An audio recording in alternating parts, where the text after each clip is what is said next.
អរគុណសម្ដេចប្រធាននៅក្នុងចម្ពោះទី2នៃសេចក្តីព្រាងច្បាប់ស្តីអំពីពន្ធនាគារនេះយើងចែងអំពីសមត្ថកិច្ចនៅក្នុងការគ្រប់គ្រងខ្ញុំបាទសូមគាំទ្រទាំងស្រុងចំពោះចម្ពោះនេះនៅក្នុងឱកាសនេះក៏ខ្ញុំបាទសូមឆ្លៀតឱកាសក្នុងវត្តមានរបស់តំណាងក្រសួងមហាផ្ទៃជម្រាបជូនអំពីបញ្ហាខ្លះដែលប្រជាពលរដ្ឋយើងក៏ដូចជាអ្នកទោសសាច់ញាតិរបស់អ្នកទោសបានជួបប្រទះនៅក្នុងការបំពេញសមត្ថកិច្ចគ្រប់គ្រងនៅក្នុងពន្ធនាគារចំណុចទី1គឺកន្លងមកយើងឃើញមានប្រទេសអូស្ត្រាលីប្រទេសជប៉ុនគេបានជួយបណ្ដុះបណ្ដាលមន្ត្រីក្នុងពន្ធនាគាររៀបចំពន្ធនាគារឲ្យស្របទៅតាមស្តង់ដារអន្តរជាតិហើយនឹងមានការបណ្ដុះបណ្ដាលរហូតទៅដល់អ្នកទោសថែមទៀតដើម្បីឲ្យគាត់មានមុខវិជ្ជាជីវៈពិតប្រាកដនៅពេលដែលគាត់ត្រូវបាន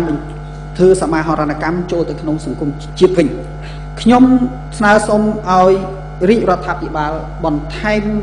ការជំនួយបន្ថែមទៀតពីព្រោះកន្លងមកគឺថាមានតែអង្គការមានតែប្រទេសជាមិត្តដែលចាប់អារម្មណ៍ពីរឿងនេះចំណែកឯជំនួយពីរាជរដ្ឋាភិបាលនៅមានកំណត់នៅក្នុងការបណ្ដុះបណ្ដាលមន្ត្រីពន្ធនាគារ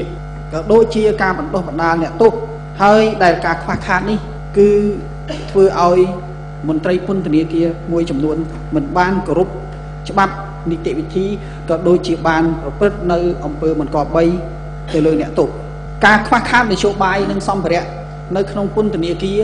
ក៏ជាបញ្ហាមួយដែរយើងឃើញមានអ្នកទោសបានរត់ចេញពីពន្ធនាគារដូចជាពន្ធនាគារនៅខេត្តពោធិ៍សាត់និងខេត្តមួយចំនួនទៀតដែលក្នុងនោះគឺបណ្ដោយមកពីគុកគឺត្រូវបានខ្ទេចខ្ទាំចាស់ដោយគ្មានការជួសជុលហើយវាបើកឱកាសឲ្យអ្នកទោសនឹងរត់ចេញបានដោយងាយស្រួលនេះក៏ត្រូវតែមានការប្រុងប្រយ័ត្នផងដែរមួយវិញទៀតមន្ត្រីដែលជាអនុរិយពន្ធនាគារមន្ត្រីនៅក្នុងពន្ធនាគារគឺថាប្រាក់ខែរបស់គាត់មិនបើកឲ្យបានទៀងទាត់ទេមានពេលខ្លះគឺថាមានការយឺតយ៉ាវរហូតដល់មួយខែពីរខែក៏ជាឥទ្ធិពលអវិជ្ជមានដែលប៉ះពាល់ទៅដល់ការអនុវត្តតួនាទីភារកិច្ចរបស់គាត់ខ្ញុំក៏បានទទួលព័ត៌មានផងដែរពីសាច់ញាតិអ្នកទោសគឺថាសូមឲ្យអាដាមជួយត្រួតពិនិត្យមើលឲ្យមែនទែនចំពោះព័ត៌មានដែលមានការចែកចាយគ្រឿងញៀនជួយលោគ្រឿងញៀននៅក្នុងពន្ធនាគារតាមរយៈមន្ត្រីប៉ូលីសពន្ធនាគារបញ្ហានេះសំខាន់ណាស់បើសិនជាយើងមិនបានទប់ស្កាត់ទាំងអស់គ្នាទេគឺថាអ្នកទោសនឹងគ្មានឱកាសបានកសាងខ្លួននេះផ្ទុយទៅវិញគឺវាคล้ายទៅជាបណ្ដុំជាអ្នកប្រើប្រាស់គ្រឿងញៀនហើយចេញពីពន្ធនាគារមកក៏នៅតែបង្កវិបត្តិសង្គមដ៏ធ្ងន់ធ្ងរថែមទៀតព័ត៌មានមួយទៀតតាក់ទងទាំងអ្នកទោសដែលមានសុខភាពមិនល្អគាត់ខ្យល់គោដួលសម្លាប់ហើយត្រូវរងចាំមន្ត្រីប៉ូលីសប្រចាំការនៅទ្វារគុកនោះមកដល់គឺប្រើប្រាស់រយៈពេលរហូតដល់តែ1ម៉ោងកន្លះបើជំងឺខ្យល់គោយើងសង្គ្រោះមិនទាន់ពេលវេលាទេនោះគាត់នឹងស្លាប់សូមឲ្យអាដាមមេតាពិនិត្យតាមដាន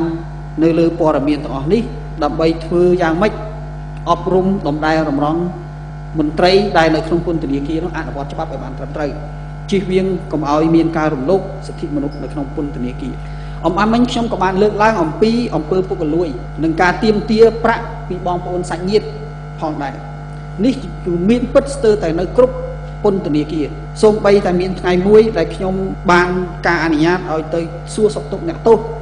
នៅពន្ធនាគារព្រៃសរក៏យើងខ្ញុំបានឃើញផ្ទាល់នឹងភ្នែកនិងឮផ្ទាល់តែម្ដងពីការត្អូញត្អែររបស់ប្រជាពលរដ្ឋចំពោះមន្ត្រីពន្ធនាគារខិលខូចមួយចំនួនដែលទាមទារប្រាក់ពីអ្នកទីសាច់ញាតិបងប្អូនយើងមានដឹងជាក់ស្ដែងរហូតដល់តែថាជួបអ្នកទោសគឺថាពន្ធនាគារមួយចំនួនជួបអ្នកទោស20នាទីថាត្រូវបង់ប្រាក់ 40000 រៀលហើយបើសិនជាមិនមានការបង់ប្រាក់ទេគាត់មិនឲ្យជួបដោយផ្ទាល់ទេគាត់ត្រូវមើលត្រូវសួរសុខទុក្ខពីចម្ងាយពីចម្រឹងដែកចម្ងាយ10ម៉ែត្រ20ម៉ែត្រហើយពេលដែលអ្នកទោសត្រឡប់ពីសួរសុខទុក្ខជួបជាមួយនឹងសាច់ញាតិរបស់គាត់ឪពុកម្ដាយរបស់គាត់ក៏ត្រូវបង់ពន្ធតាមផ្លូវដែរ5-6កន្លែងមួយកន្លែង 2000 រៀលអញ្ចឹងរហូតទៅដល់គុកដែលខ្ញុំថានេះជាអំពើដែលគួរតែជៀសវាងបើពីមុនកើតមានឡើងយ៉ាងណាយ៉ាងណីឥឡូវយើងមានច្បាប់ហើយយើងមិនដែលបានជជែកគ្នាមិនបែរលើកអំពីព័ត៌មាននេះជាសាធារណៈទេតាំងតែពីមុនមក ក្នុងឱកាសនៃការពិភាក្សាសេចក្តីព្រៀងច្បាប់ជាពិសេសជំពូកទី2ដែលតាក់ទងសមត្ថកិច្ចគ្រប់គ្រងនេះខ្ញុំសូមឯកឧត្តមតំណាងក្រសួងមហាផ្ទៃវិតាពិនិត្យនិងតាមដានករណីនេះតែបើសិនជាករណីនេះព័ត៌មាននេះជាព័ត៌មានពិតសូមមេត្តាកែសម្រួលតាមការគួរសូមអរគុណ